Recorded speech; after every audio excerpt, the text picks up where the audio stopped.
Sometimes on dives, things go really, really well. And sometimes on dives, you get all sorts of other things happening. This dive today, or this actually two dives today, is one of the latter ones. So it's not the most exciting dive in the world. It's a wreck in 50 odd metres. It's a World War II submarine. Although it's, the submarine's quite interesting. What I think you're going to really enjoy about this dive is a load of the stuff that happens in and around it. So we've got to start with, we've got to dive on a rock. We've got our procedure for the lazy shot going wrong. We've got a diver who needs help with his suit inflate. And then we've got a lovely dive on a veteran World War II submarine, HMS Untiring. Had quite a decent World War II record and is now sunk in Big Brew Bay, which is close to me, and is a lovely 50 odd metre dive. So, yeah, I hope you'll enjoy the video. As always, if you want to kind of give us a like, if you want to subscribe, comments, always brilliant, really appreciated. And of course, you're welcome to join the channel if you want to support what I do. This dive is quite unusual in a few different ways, and one of the ways it's unusual is because this is on a weekend organised by a chap called Steve Green. He organises a ton of diving weekends through the year, but he's not on this one, which I don't know why. He must have had a diary clash or something. So what that means is he normally goes down the shot line first with his long-term buddy Dunk, but today he's not here, so I'm getting to go in first, which is really unusual on a Greeno trip, and I'm going down with Steve, who you can see in front of me there. Not sure what happened to Dunk, but I think we relegated him. His with Steve not being around, he got chinned off from his opportunity to go in first. The other thing I think is because I'd been given this potential target by a guy I know who does a lot of studying the seabed and everything, and he'd found something that looked like a wreck that wasn't marked on the chart, and he said, you guys should go down and have a look at it. And that's clearly, you don't want to miss an opportunity like that, and seeing as though the mark had come to me, I think that was how come I got to kind of, I guess, jump the queue and get myself to go in first. So that was what was happening. Steve and myself we were going to go in first on this unknown mark and go and have a look and see what was there. So you can see we've just got in. There's Steve in front of me. We're just kind of checking okay. You can see he's got that big yellow thing sort of on the front of him. That's the pellet. And when we get to the bottom, we're going to release that to say there's a wreck down here, and that will be the cue for everybody else then to get in and put in the lazy shot. So that's the plan. That's the way that we do it. Steve's got the pellet. I'm going down first. And we're going to see what we find. I've also got a small piece of string, the waster, which I would tie the shot line into the wreck when we've got down there. So anyway, I think round about now I've become aware that there's something wrong with Steve. So you can see here we're about 13 or 14 meters deep, so 2.5 times ambient pressure there. And I look around to see Steve, and I can see he's still up there. I'm like, oh, okay, what's going on there? Now, one of the slight problems with this this setup is that my camera is actually tilted a little bit down, so my eye line is a bit higher than the camera line. But you can see there, Steve is gesticulating and saying there's something wrong, and he's pointing to the inflator on his dry suit. And what I'm doing there is that kind of scissor symbol is my symbol for open. I'm asking him if his suit inflate is open, and he's not, probably doesn't understand my signal, but I've just checked, it's on there, and he's tried pressing it. There's me asking him again. Yeah, he's pointing to his suit inflate, so clearly his suit inflate, although it's fitted, has not turned on. You can see I've just inflated it there, and let's see how he is. Yeah, looks as though Steve is good, so there we go. And that is one of those things that happens sometimes. Can be really dangerous actually if your suit inflate isn't done up or isn't on and working. So what can happen is you can go down and obviously you get compressed. So it's very difficult to move in your dry suit. You obviously don't have any buoyancy, and it's potentially if people panic, it can turn into something really nasty. Anyway, the good thing is Steve contacted me and I came and helped him. I mean, the other thing you can probably see with Steve is that the overpressure valve on his is activating on the regulator for that suit inflate bottle, so that's why there's a little stream of bubbles. So he probably needs to go and have that serviced, because otherwise all his suit inflate gas is going to go. Not so much of a problem, really. I mean, that kind of level of leakage, I don't think it's going to empty on a dive. But definitely you don't want kit to leak. You don't want stuff not to work. So he needs to get it sorted. Now, I've already shown you this, but this is the information that I was given. You see untiring is at the bottom of the screen, but up at the top is something there, a shadow on a multi-beam image of the seabed. And you can see there it's got a bit of scour, it's got a bit of, stands up a bit, so there, and it's kind of long and thin, so it does look wreck-shaped. And the guy who gave this to me is somebody who is an expert in this kind of field. I trust him a lot. I mean, it came with caveats, couldn't say for certain it was a wreck. There was no magnetometer data with it, for instance, but, it does look like a wreck. And, wrecks do get missed. A wreck was found relatively close to here, only, in fact, I think maybe even the same year as this. So, there is still stuff down there, and things that are small, are the sort of things that get missed. So I'm always up for a dive like this where there's a possibility you may find something. You probably heard that cry from me as I've spotted something, and then it's me saying it's a rock. And in fact, for good measure, I say it again because I've realised that it is in fact a rock.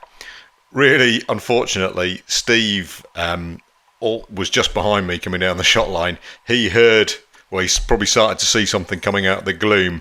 He heard me when I said, it's a rock. He heard me saying, it's a wreck. And at that point, what he did was he let go of the pill. So what's now happened is the signal has gone up to the surface, telling everybody on the surface that we found a wreck. So clearly they're super excited, and the next thing that happens is, so classic communication failure going on here.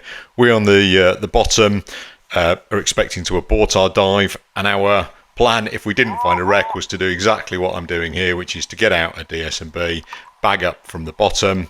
It's only 40 odd meters, and then we would ascend, clear what limited deco stops we had. And if you're having a look at my computer, you can see that I haven't actually gone into decompression yet. The 5-minute TTS is purely based on the 10 meters a minute to get up to the surface. So for anyone who's not seen me put up a delayed SMB before, this is exactly what I'm doing. You see I roll over the neck of the AP one there, and this is another good reason to have an auto air on your rebreather. You can see there the auto air, which is effectively, well, it is a second stage regulator. You can see I'm using it to fill up my delayed SMB there, and that's great because it's attached to the air cylinder that's on my back. And you can also see me telling Steve that he's forgotten his strobe on there, so he'd put it on the shot line. You see I didn't put mine on as soon as I realised it was a rock. I just clipped it to myself. So going back to what's happening here, so the plan was, if we got to the bottom and there was no wreck, we would put up delayed SMBs as we are here. We wouldn't let go of the pill, which I sometimes refer to as a pellet. They mean the same thing. So therefore the surface cover would see no pill/pellet and 2 delayed SMBs. They would know that the shot wasn't on the wreck, and therefore once our delayed SMBs were clear of the shot line, they'd be able to recover it. And then the plan was to go to the untiring, which is really close by, and we would dive the untiring. Unfortunately, the surface cover are now really confused because they have the pellet, which is the signal that there's a wreck down there, and they've also got 2 delayed SMBs, which is the signal that there isn't a wreck down there. So they don't know what's happening. They've also dropped in by this point, actually, the set of divers with the lazy shot, who were obviously keen as anything to get in. So we've got, the plan is going wrong, and so what we need to do is we're going to need to do some more communication, and you'll see that in a little bit. But first thing I'm doing here is I don't know why Steve has decided to leave his strobe on, but I'm going to take it off for him, and I'll take it up. And leaving strobes on the bottom of shot lines is, in my view, not a good idea, because especially if they're going to be recovered, you end up potentially then with the with it getting snagged or ripped off or something. So the other thing that's happened is you've probably seen on my SMB, I also carry the yellow call for gas SMB as well. It's clipped on there, so it's really easy to access if I need it. Unfortunately, what's happened is that it's unfurled. It's got a little bit of elastic that keeps it together. It's unfurled, and it's kind of flapping around in the in the breeze, which is not great. But what I'm going to do is I'm going to get up to my Deco stops, and then I can sort it all out and put it together. Much better to be doing that sort of stuff, that sort of admin shallow, than it is trying to do it at 50 meters where you're just kind of incurring Deco. So you see, I'm not hanging around here either. I am ascending at a reasonable rate of knots. One of the things with my camera pointing down is you can see my computer. Oh, and there's the next divers coming in, and that's in fact Rick there. Tell by the camera underneath him, and you see I've just given him the signal there to tell him that he needs to go back up. Rick and his buddy. There you go. There's another well-known British diving signal, which that hand gesture means that there's no wreck down here, and you need to come back up. So that's what these guys are going to do, and I think they end up bagging off as well. So it's been a bit of a cluster, but on the plus side, because we were close to the shot line, we could catch the divers as they were coming down. I think there might even be another set of divers. I'm not sure if I've got that on the video or not, but once again, we catch all the divers, we tell them, so nobody else gets to the bottom, everybody gets out of the water, and we all get back on the boat. And the decision then, of course, is what happens next. I mean, you can see there that I've ended up with 1 minute of mandatory stops at 3 meters, which isn't really very much. Total run time, I think by the time I get out of the water, it's going to be 10-11 minutes, so really not very much at all. And therefore that brings into question the debate about whether when should you go in again, how much surface interval do you need, and all those kind of things. Now, all I can tell you is what we actually did, which is there was about 20 minutes from getting out of the water till we got back in again, and that time was mainly spent with making sure all the other divers were on board. In fact, they probably got out before us, moving to the site, getting a shot in on the new site, and then just checking our gear and make sure it was all ready again. So you can see this is back on the boat. We haven't even bothered to take any of our gear off, so we just kind of kept it all on, sat back down again. Remarkably, we didn't get charged for a second dive. Even more remarkably, perhaps, we're trusted to do the pellet again. So there you go. You can see Liz obviously helping Steve up there. She's brilliant, Liz. I'm sure many of you will have seen her on our other videos. So another kind of cold, blowy day. I think this is 2023, maybe July, and she's dressed in shorts and a t-shirt. Everyone else is in. Obviously, we're all in our dry suits and everything. But there we go. Let's see if we can have a better second dive, and it'll go a bit better. So Steve's gone in. Hopefully, he's got his dry suit on this, his dry suit inflate on this time. I follow in after him. You see there, he's heading over towards the shot line. Conditions actually were quite nice actually in terms of visibility and everything. Surface viz is pretty decent. So I've done the untiring before, but I've never done it in decent viz. So I'm quite looking forward to this. Not least because I've heard things about it in terms of what's down there. I mean, we all know it was purpose sunk for as a target for ASDIC, which is the old Royal Navy sonar system. They sunk submarines all around the UK where they would be used by by submarine hunters and presumably other submarines as targets. So this was the fate, alas, of HMS Untiring, which is a real pity because it had a really decent World War II service record. It served mainly in the Mediterranean, sunk a load of German ships, had a go at a German submarine, missed unfortunately, was then, after the Second World War, was loaned to the Greek Navy actually, and when the Greek Navy gave it back in the 1950s, the Royal Navy then decided to sink it as a sonar target. I mean, to be fair, there could have much worse things could have happened to it. Vast majority of its contemporaries, I think there was 59 in the U class submarines, and they all have, they all have names beginning with a U, basically. But most of them, ended up, the ones that survived got taken to the breakers yard and turned into scrap, which I guess is quite sad. But I think people in those days were much less sentimental about stuff than we are these days. I mean, they salvaged ships on which lots and lots of people had died. They sent them to breakers, or they kind of raided them for non-ferrous stuff and everything. This day and age, obviously, that would be considered absolute heresy. But anyway, there you go. We are the beneficiaries of the decision to sink HMS Untiring and not take it to the breakers yard, and that's brilliant. And one of the interesting things about when I get down there is you will see actually how much they left on it, which is a real surprise to me as well. You'd have thought they'd have taken off valuable stuff, but they haven't. And here it is. You can see it's coming into sight, and it's not a rock, which is brilliant. So you can see there that's actually the conning tower, and that's part of the periscope. One of the periscopes.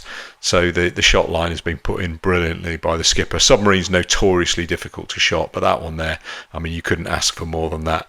And my job in this is to put the waster in. You can see there, that's that bit of blue string that I've just pulled out, and it's going to be really easy for me to tie that in. I tie it in like this, and it means that the shot line is not going to come off the wreck, so it guarantees that the other divers are going to get on okay.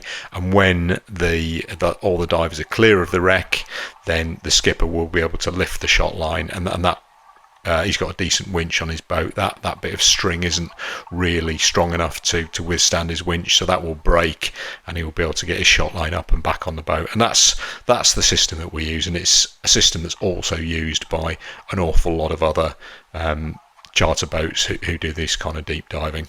It works really well. It means all your divers get on the wreck, which is what you want fundamentally, and it's a relatively simple system to use. Well, I guess it's a relatively simple system to use, provided that you don't send up the pellet when there isn't a wreck there. But you know what? Sometimes stuff goes wrong, and it's often how you react to these things rather than the fact that something goes wrong. And clearly, it was all okay. So this is me on the top of the pressure hull now of the Untiring, and like so many other submarines, the casing, which is the outer skin of the submarine, has rusted and rotted away. So when we look at wrecks of submarines, we often think that we should be looking at the casing, when what we can see is the pressure hull. So photos of submarines obviously show the casing, not the pressure hull. So it's a really important thing to kind of get your head around when you look at these kind of wrecks. So the conning tower, for instance, as you came down there, you saw it wasn't one single thing. It was a load of different things. So there's kind of the pressure hull bit of the conning tower, which is the bit that people would come in and out of. That's one thing that sticks up from the submarine. And the kind of tube that had the periscope, or the periscopes, are other things that stick up. So all these things are just make wrecks of submarines look very different to what people expect, and it's because of that fact that we're used to looking at the casing, this thin outer skin, rather than looking at the pressure hull, which is inevitably what remains on most submarines. All you occasionally get is, as you could just see up in the top left there a moment ago. In fact, there you go, you can see it there. There's some kind of fixtures or fittings, so they would have been welded to the pressure hull. They would have partially stuck above the casing, or maybe been attached. The casing would have been attached to them, that kind of thing. So that's what's going on there. Now, what I'm doing on this dive, you've probably seen, is I'm turning on my video lights, and I've got my camera with me, and this is one of those dives that I'm doing where I'm trying to get some photos and I'm trying to do some videos.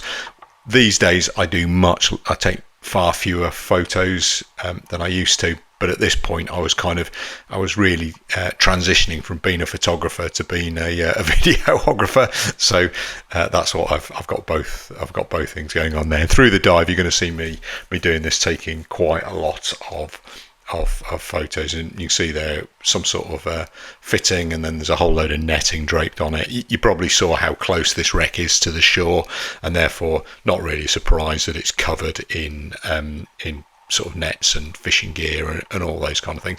And in fact, you can see there's quite a lot of fish around as well. The kind of those small fish that like to make their home in and around wrecks. Obviously, they're great. They offer the sanctuary. They offer loads of food and all those kind of things. And great for divers. You may have heard me on previous videos say if you're doing a dive and you miss the wreck and you spot a small fish, chances are you're really close to it. So thank you, small fish. I really appreciate your contribution on actually quite a lot of occasions to me finding wrecks. So that's been really good. I'm not 100% sure what that thing I'm taking a photo of was. You probably recall that I explained that what's happened here is my video camera is pointing not quite in my eye line, so it's pointing just a tad below my eye line, which is fine for stuff that's close to me, like the camera and those kind of things. But anything that's a little bit further away, you're almost kind of wishing that I would get my head up a bit more. So that is one of the things that's a bit frustrating about this video. But hey, I'm sorry.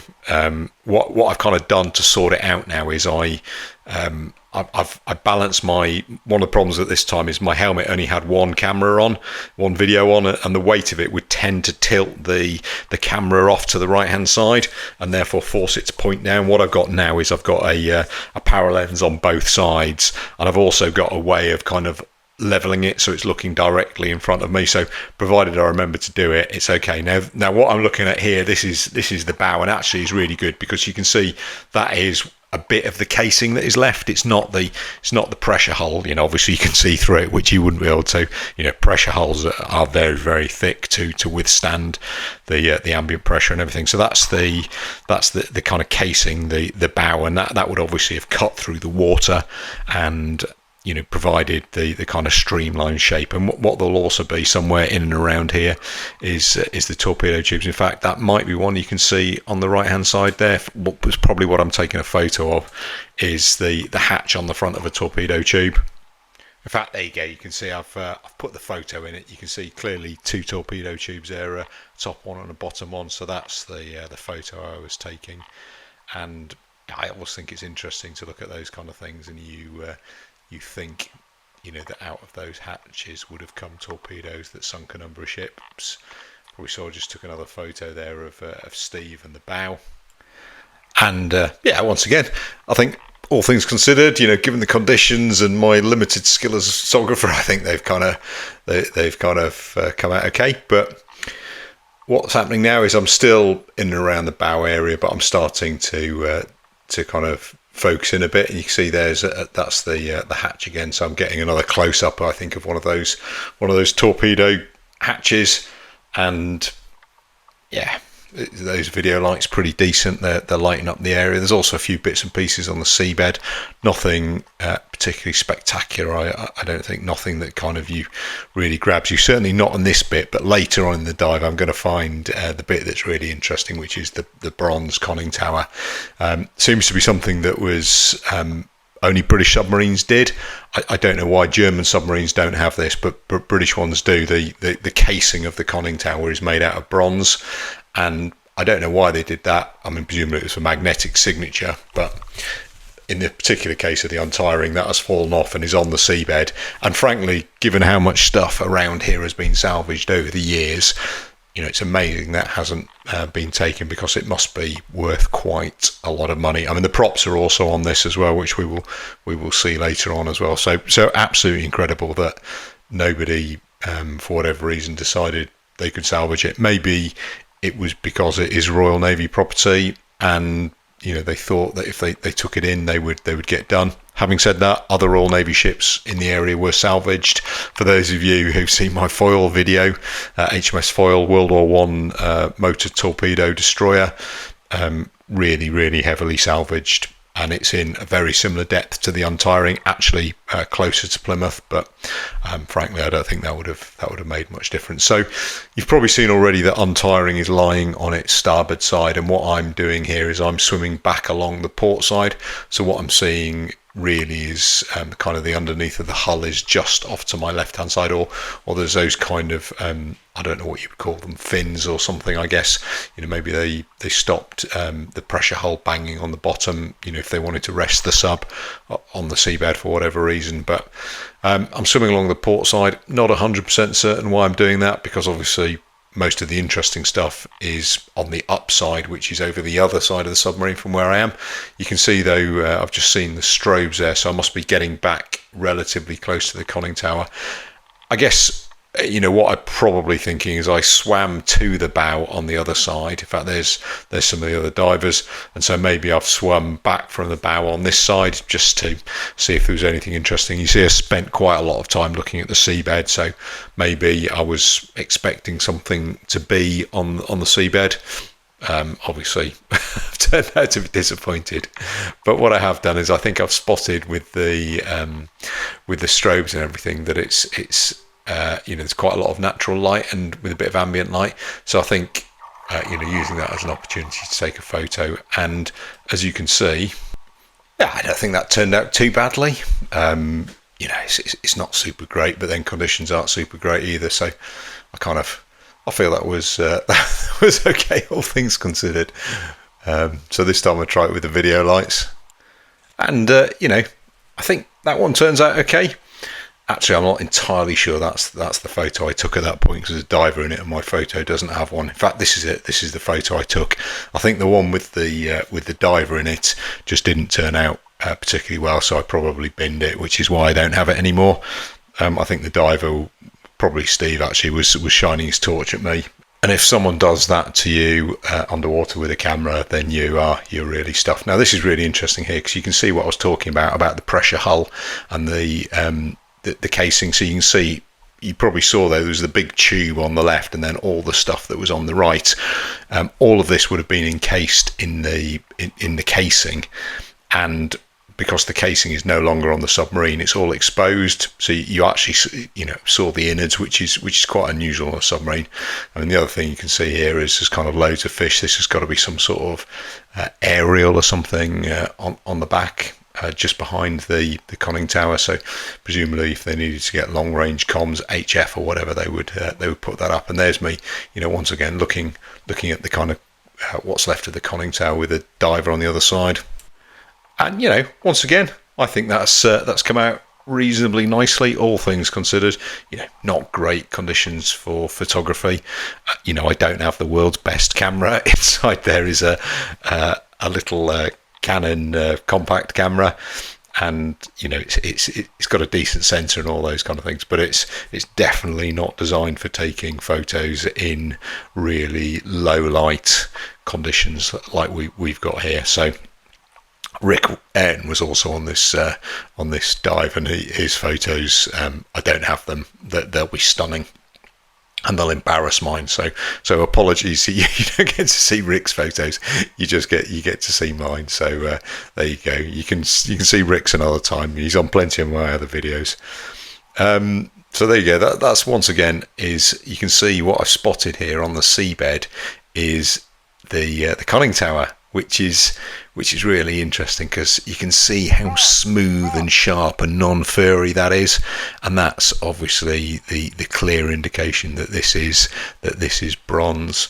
And if you look at some of the photos of the Untiring, that kind of curved bit at the front of the conning tower is really prominent in lots of the photos. And just for good measure, what I'm doing is giving it a bit of a tap, and I'm going to scratch it, and that will reveal really clearly that this is bronze. And I guess this is the thing, I'd been told that there was the bronze conning tower down here, and I just wanted to go down and check and confirm for myself that it actually was, because I just couldn't believe that, given the amount of salvage that has taken place off wrecks in the kind of 70s, 60s, 70s, that anybody had left something as big as this still down here, because it will be, loads of wrecks have had their props blown off, and that's quite a lot of hassle.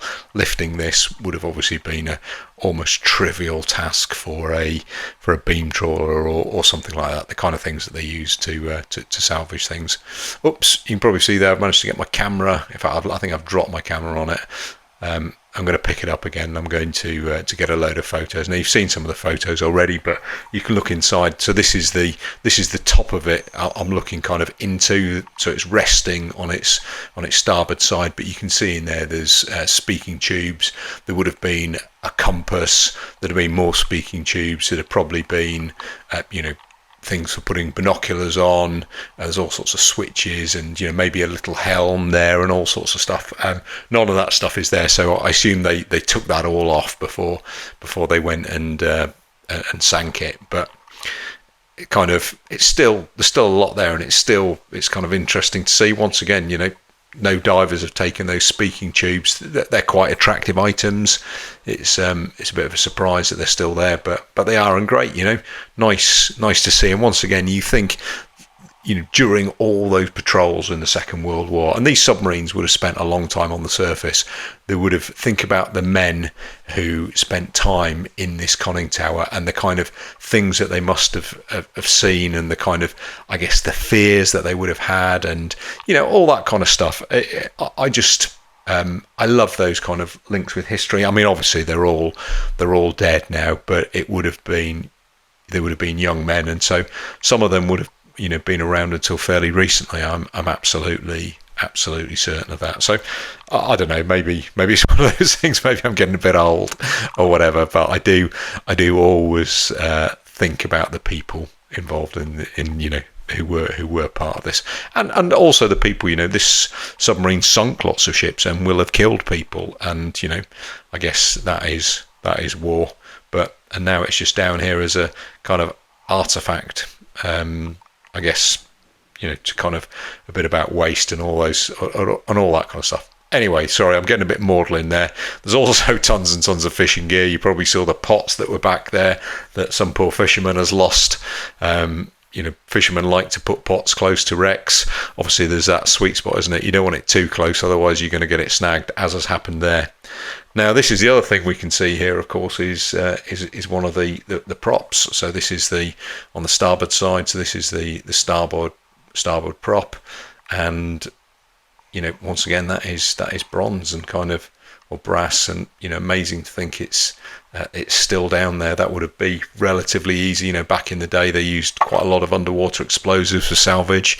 Would have been easy for them to blow that off and to recover that prop up to the surface, weigh it in, and it would be worth a reasonable amount of money. Once again, I've been told that the props on the Untiring are bronze, so I'm going in, I'm giving a bit of a tap, and you can always you can normally tell from the sound whether something is bronze or not. And I can tell you that those are, and there's another one on the other side. I think we're gonna see in a bit.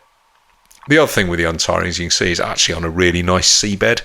So it's not a dirty seabed. It's that kind of broken shells and sand and everything. So I don't think we're diving this on the best viz that it's possible to get on the Untiring, but it's certainly pretty decent, and that's at least partly because of the seabed.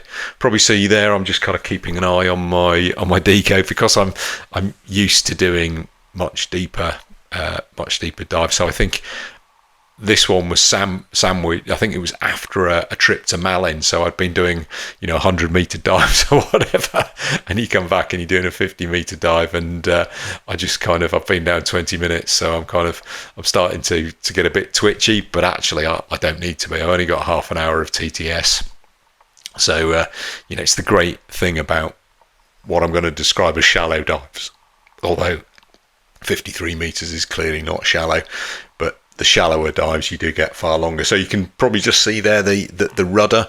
I think one of the differences between British submarines and German submarines is that ours tended to only have one rudder. I've no idea why that's the case, or why it's a good idea.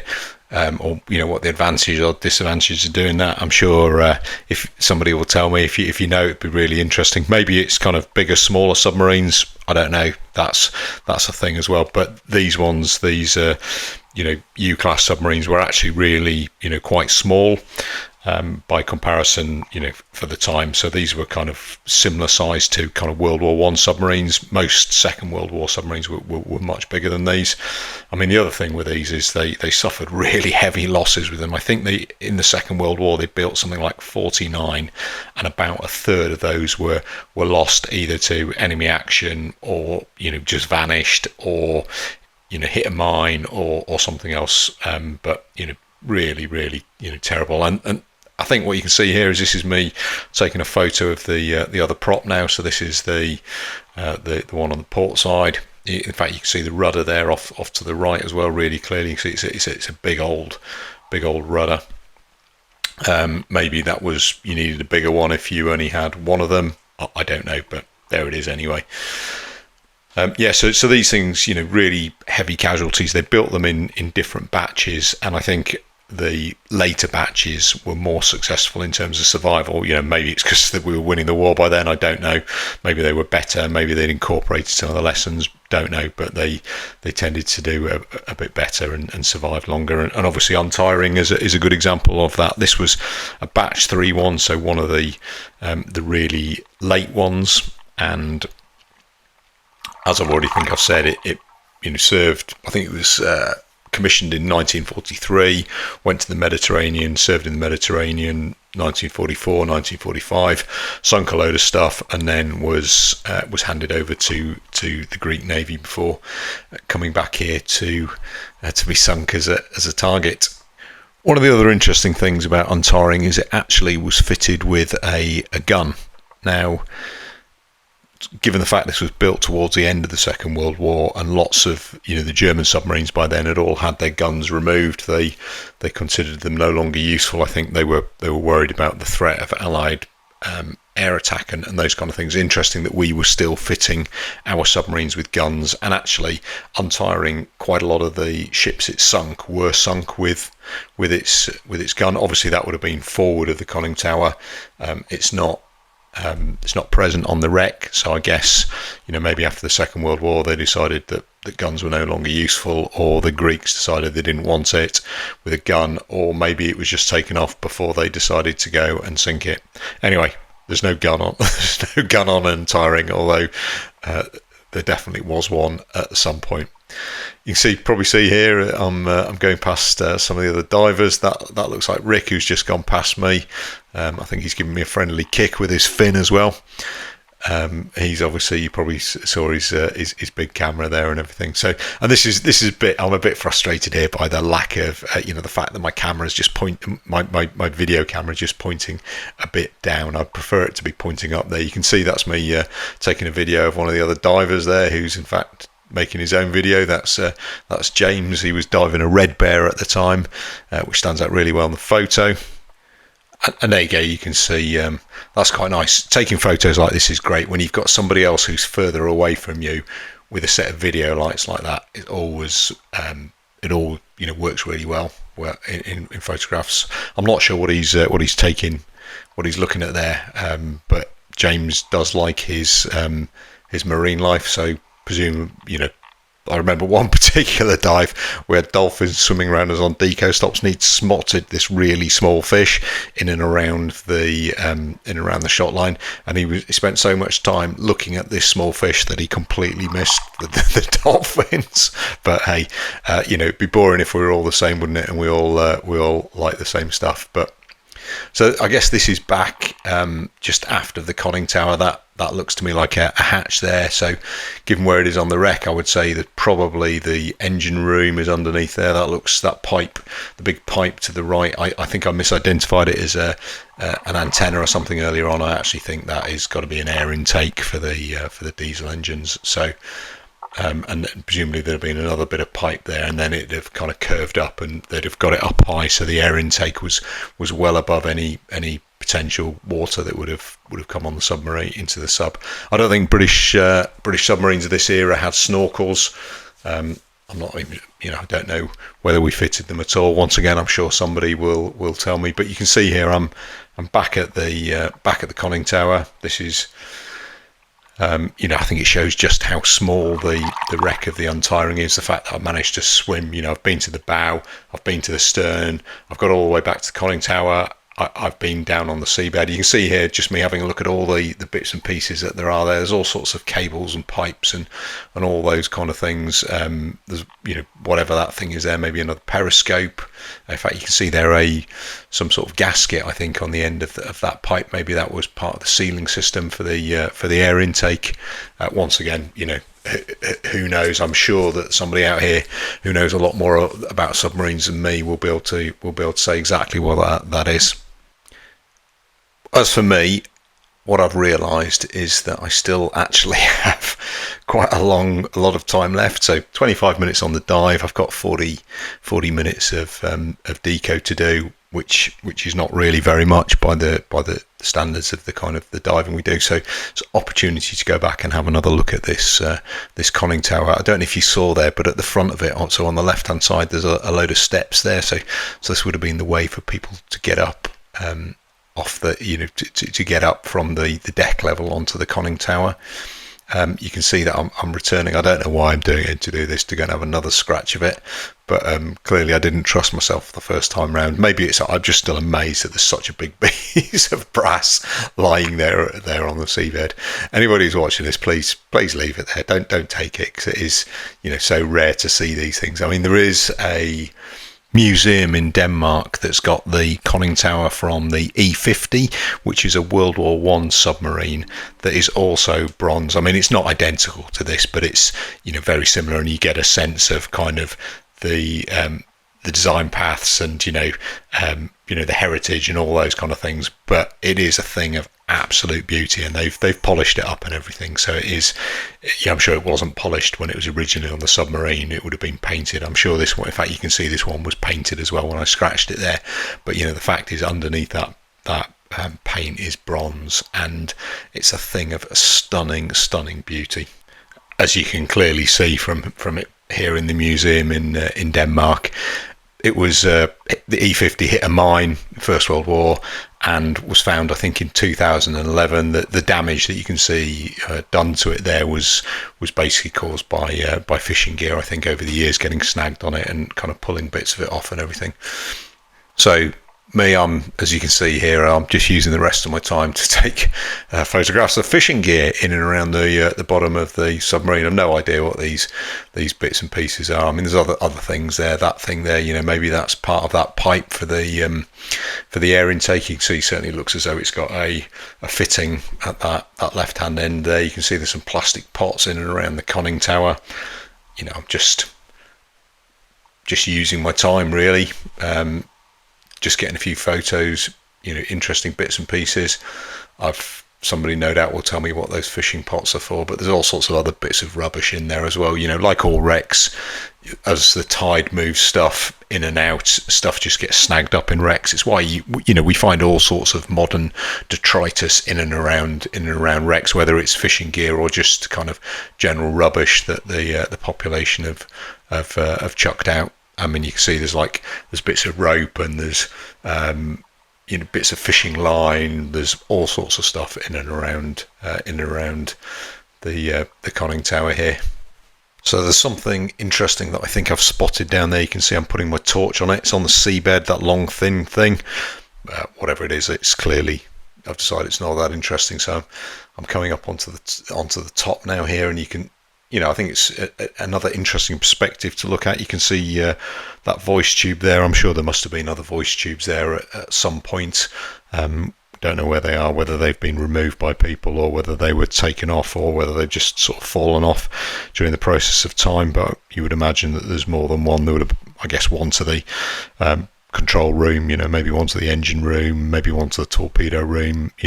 No idea. Don't know how they worked, but every other time I've seen voice tubes, there's always been more than one, and they were always piped through to different departments on the ship. You can see there, though, I'm having a good look in, and there's clearly there would have been other instruments and things in this area here. I'm sort of taking a photo of it, and if nothing else, it kind of records what was there. And I guess this is the nice thing about a wreck of this depth, is that you just have the time to spend as I am doing here, just sort of taking it really chilled and relaxed, and I don't feel under pressure, even though I've been down for half an hour now. Even though let's not forget, this is my second dive of the day. I had that earlier bounce one, which will have impacted.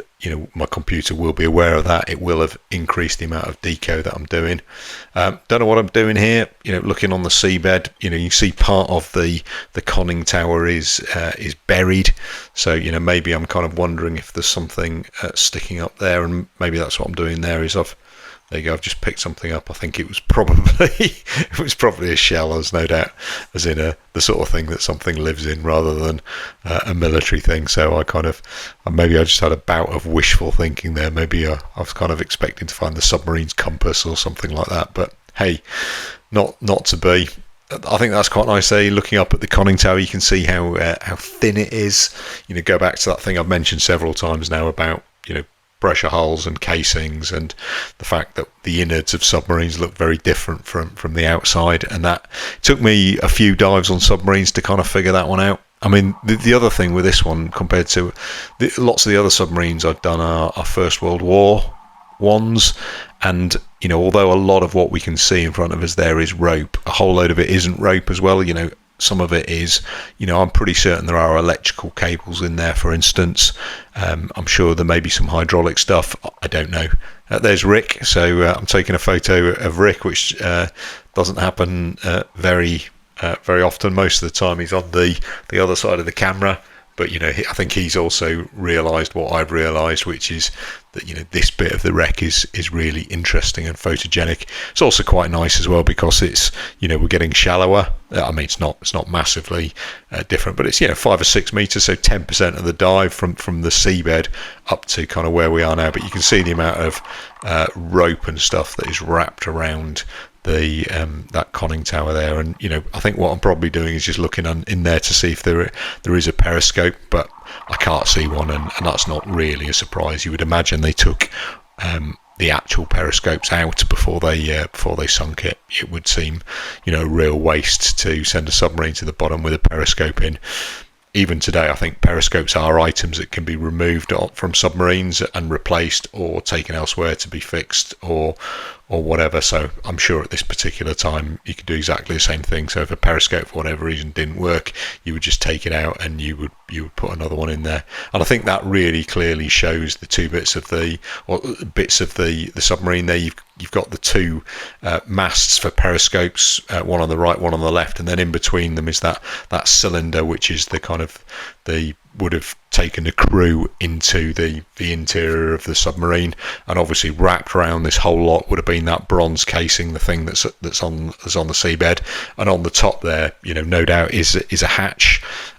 It would seem to be closed, and nobody's getting into the untiring, but that would have been how it would have been done a long time ago.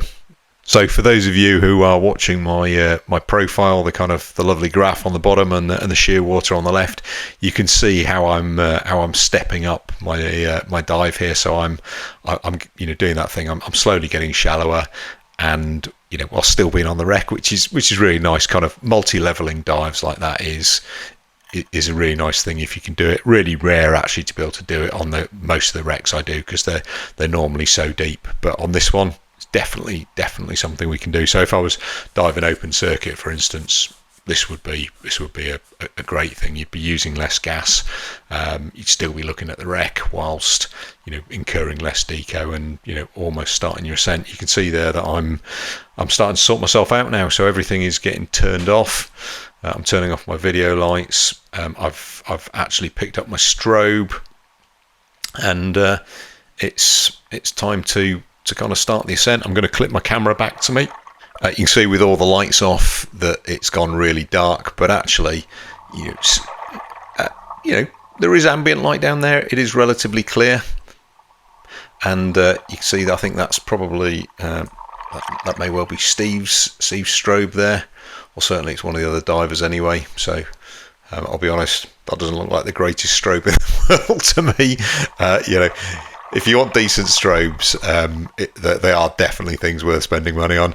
And in the link in my description, I tell you the strobes that I use, which are actually better than the ones that I was using on this dive, and they are absolutely brilliant. I'm a big fan of decent strobes, and the great thing is these days they're available really, quite cheaply. So Chinese strobes, are much better than that they once were. Relatively cheap, and they're brilliant. So here you go. You can see 30 meters back at the lazy shot, only maybe 15 meters above the wreck or whatever. There is my tag. You can see I'm just kind of removing it there, and the looking down, you could probably still see, I could see strobes still on the wreck, so that's really nice, a good sign of the visibility. And I'm just checking, my deco there and everything, and what depth I need to be, just kind of clipping my torch back up there, so just kind of sorting myself out. I've got about an hour of deco, but once I change my PO2 to 1.5, that will chop down a bit. And so that's my dives for the day. The exciting bit is done. All there is really left to do is the deco. And you know what? I've done 36 minutes or 35, maybe a bit less, 34 minutes on the bottom. I got 54 minutes of TTS. That's not a bad